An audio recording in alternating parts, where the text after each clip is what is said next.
Hello friends, today we are going to learn the topic what is network architecture under the lesson communication and computer network. साथीहरू आज हामी network architecture भनेको के हो बुझ्न गइरहेछौँ जुन communication and computer network lesson भित्र पर्दछ।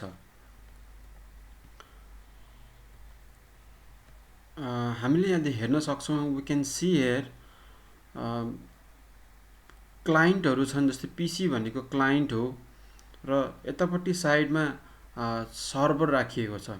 सर्भर भनेको मेन कम्प्युटर, पीसी भनेको अथवा क्लाइन्ट भनेको जसले चाहिँ रिक्वेस्ट पठाउँछ, उसले चाहिँ सर्भिसेसहरू माग्छ कोसँग भन्दा सर्भरसँग। सो यो खालको कम्प्युटर नेटवर्कमा कम्प्युटरहरू एक आपसमा कसरी कम्युनिकेट गर्छन् भन्ने जुन एउटा वे छ त्यसलाई भनिन्छ नेटवर्क आर्किटेक्चर। जस्तै यहाँनिर पीसीहरूले क्लाइन्टहरूले सर्भरहरूलाई रिक्वेस्ट पठाउने हो अनि बल्ल सर्भरले त्यो रिसोर्सेसहरू प्रोभाइड गर्छ। So this is one of the example है। यो चाहिँ क्लाइन्ट सर्भर नेटवर्क आर्किटेक्चर हो, किन भन्दाखेरि यहाँनिर पीसीहरूले क्लाइन्टहरूले रिक्वेस्ट पठाउँछ र अर्को पीसी चाहिँ कम्युनिकेट गर्न पाउँदैन। नेटवर्क आर्किटेक्चर इक्जाम्पल अगेन अर्को चाहिँ यो peer to peer network architecture example हो, जसमा चाहिँ फिक्स कुन चाहिँ सर्भर हो भन्ने हुँदैन। जसले सर्भिस दिन्छ उनी सर्भर हो, जसले सर्भिस लिन्छ त्यो नै क्लाइन्ट हो। So here all are the server and all are the client. So यस्तो खालको आर्किटेक्चरलाई भनिन्छ peer to peer network architecture. So यो चाहिँ मैले पहिला इक्जाम्पल मात्रै सो गरेको छु तपाईहरुलाई। ल अब हेरौँ what is network architecture. Network architecture भनेको के हो त? The network architecture basically refers to the logical connection of software hardware protocols and the media for data transmission. एउटा कम्प्युटरदेखि अर्को कम्प्युटरमा डाटा कसरी कम्युनिकेट गर्ने, कम्प्युटरहरू कसरी कम्युनिकेट गर्ने भनेर जुन एउटा लजिकल कनेक्सन हुन्छ सफ्टवेयर र हार्डवेयरको र प्रोटोकलको, त्यसलाई भनिन्छ नेटवर्क आर्किटेक्चर हैन। अथवा हामीले भन्न सकिन्छ नेटवर्कभित्र कम्प्युटरहरू कसरी चाहिँ डाटाहरू ट्रान्समिट गर्छ, क्लाइन्ट टु क्लाइन्ट हो कि सर्भर टु क्लाइन्ट हो कि सर्भर टु सर्भर हो कि। सो त्यो जुन वे छ त्यसलाई भनिन्छ network architecture. It is the system how computers are organized and interacted to each other to locate different tasks. कुनै पनि काम गर्नको लागि कम्प्युटरहरू कसरी अर्गनाइज गरेको छ र हाउ दे इन्टरेक्ट, कसरी तिनीहरू चाहिँ एक आपसमा बोल्छन्, डाटा ट्रान्सफर गर्छन्, त्यसलाई भनिन्छ network architecture. What are the types of network architecture? यसका परिकारहरू दुई परिकार छन्, client server architecture and peer to peer architecture. So हामी अब पहिलो आर्किटेक्चरमा जान्छौँ, client server architecture. This is a type of network architecture in which a centralized powerful computer known as server acts as a hub connecting other computers called as workstation client. Okay, so in this type of architecture what happens, some are clients and some are server. कुनै कम्प्युटरहरू client हुन्छ, कुनै कम्प्युटरहरू server हुन्छ। Client कम्प्युटरहरू भनेको जसले permission अथवा सर्भिसेसहरू request गर्छन् र सर्भरहरू भनेको जसले सर्भिसेसहरू प्रोभाइड गर्छन् हैन। जस्तै हामीले युट्युब चलाउँछौँ अथवा फेसबुक चलाउँछौँ भने हाम्रो कम्प्युटरबाट रिक्वेस्ट जान्छ, then we are the client, हामी चाहिँ क्लाइन्ट कम्प्युटरको रूपमा काम गर्छौँ। र फेसबुक डाटा सेन्टरबाट अथवा फेसबुकको जहाँनिर सर्भर छ, जहाँनिर मेन कम्प्युटर छ, त्यहाँबाट आउने रिक्वेस्ट अथवा त्यो कहाँबाट आउँछ भन्दाखेरि सर्भर कम्प्युटरबाट आउँछ।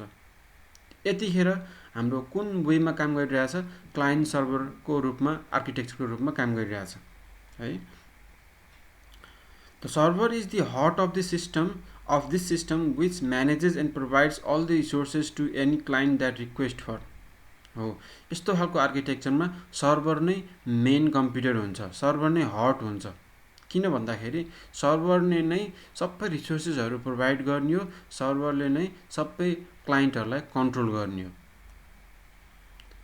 सो वी क्यान सी हामीले देख्न सक्छौँ यहाँनिर यो चाहिँ मेन सर्भर कम्प्युटर हो, सिपियु हो।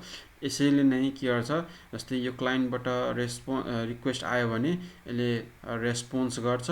त्यसै गरी अरू पनि यो डाटाबेस सर्भरहरू हुन्छ, प्रिन्टर सर्भर हुन्छ हैन। सो यिनीहरू चाहिँ क्लाइन्ट हो जसले के गर्छ, रिक्वेस्ट पठाउँछ।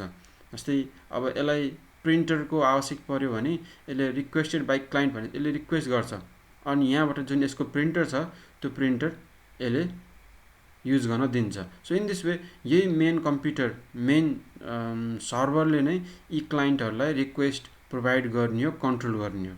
So this is the client server network architecture. यो चाहिँ क्लाइन्ट सर्भर नेटवर्क आर्किटेक्चर हो। अब हामी जाउँ advantages of client server network architecture. यसका फाइदाहरू के छन् त? Resources and data security are control through the server.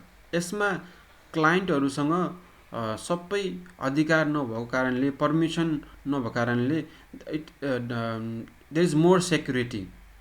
सर्भरहरूसँग main security हुन्छ, अथवा उनीहरूसँग पावर हुन्छ कि क्लाइन्टहरूलाई के प्रोभाइड गर्ने, के प्रोभाइड नगर्ने है। जस्तै प्रिन्टर दिने कि नदिने, स्टोरेज डिभाइस दिने कि नदिने हैन, तिनीहरू सर्भरले कन्ट्रोल गर्न सक्छ। एउटा फाइदा त्यो भयो। Not restricted to a small number of computers. So this is a kind of network architecture which can be used for the large kind of computer network.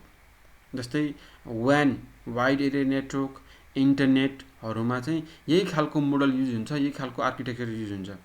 जुन हामीले सर्भर फेसबुक चलाउँछौँ हैन, त्यो फेसबुक चलाउने जुन वे छ, जुन architecture छ, त्यो चाहिँ क्लाइन्ट सर्भर नेटवर्क आर्किटेक्चर हो। Server can be accessed anywhere and across multiple platform. Server चाहिँ हामी क्लाइन्टको रूपमा, हाम्रो कम्प्युटर क्लाइन्टको रूपमा बाट चाहिँ जहाँ पनि बाट एक्सेस गर्न सक्छौँ सर्भरलाई। Because server is the main computer, it is centralized device और computer. Disadvantages of a client server network architecture. बेफाइदाहरू can become very costly due to the need of server as well as other network devices such as hubs, routers, switch, etc. So यो खालको network architecture बनाउनको लागि अलिकति costly हुन जान्छ हैन। किन भन्दाखेरि it is a kind of architecture which can be use for the large network where heavy server, more powerful server are required and hubs are required. यो चाहिँ महँगो हुन जान्छ, किन भन्दाखेरि सर्भरहरू एकदम पावरफुल चाहिन्छ र डिभाइसेसहरू चाहिन्छ।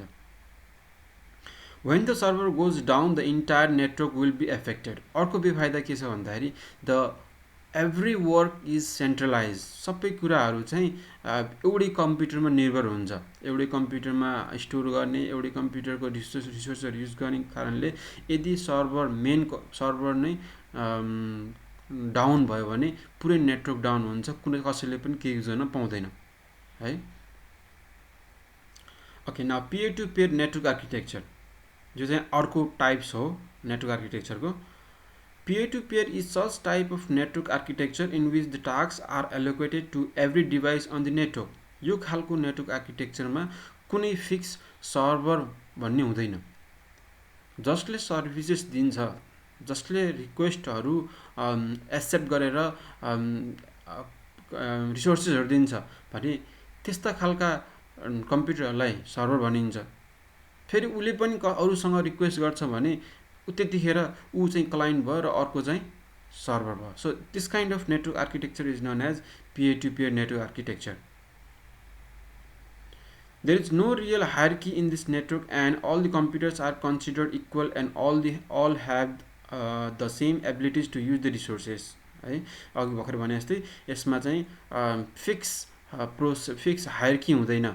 को सर्भर, को क्लाइन्ट, जसले रिक्वेस्ट गर्यो त्यो क्लाइन्ट हो, जसले रिक्वेस्ट रिसिभ गरेर सर्भिसेस दियो, रिसोर्सेस दियो, त्यसलाई सर्भर भनिन्छ। सो यहाँनिर हेर्न सकिन्छ हैन, यहाँ चाहिँ सबै क्लाइन्ट छ। यो कसरी जोड्यो भन्ने कुरा हामीले हेर्दैनौँ, कसरी चाहिँ तिनीहरू कम्युनिकेट गर्छन् भन्ने कुरा हामीले हेर्छौँ। जस्तै client they can communicate, client they can communicate. So यहाँनिर एक आपसमा जो पनि कम्युनिकेट गर्न पाए। अब यससँग प्रिन्टर छ होइन, अब यससँग रिक्वेस्ट गर्छ भने यो सर्भर भयो, यो क्लाइन्ट भयो।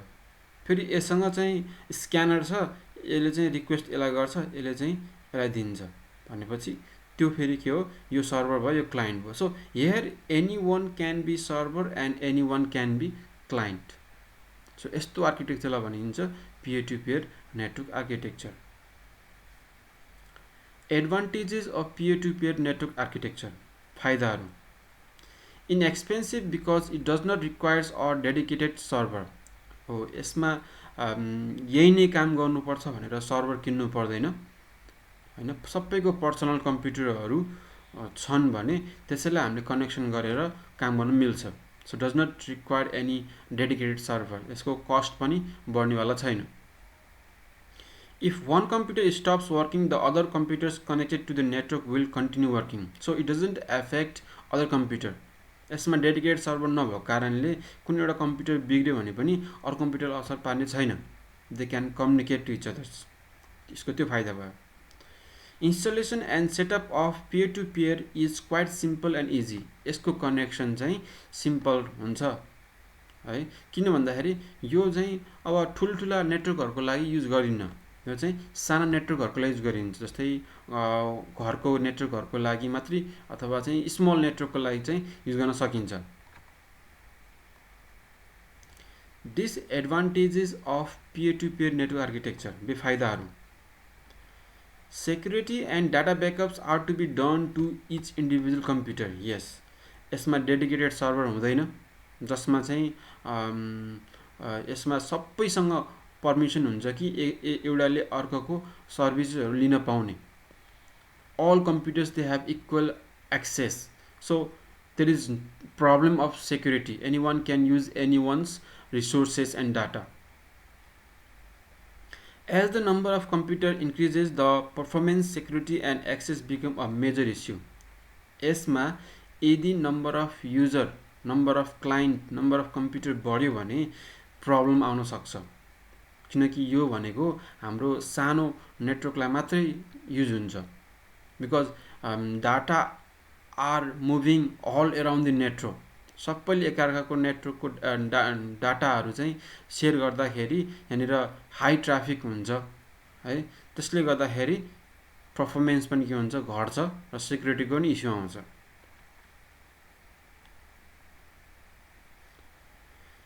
Thank you. Hope you like this. If you want to see future video, please like and subscribe.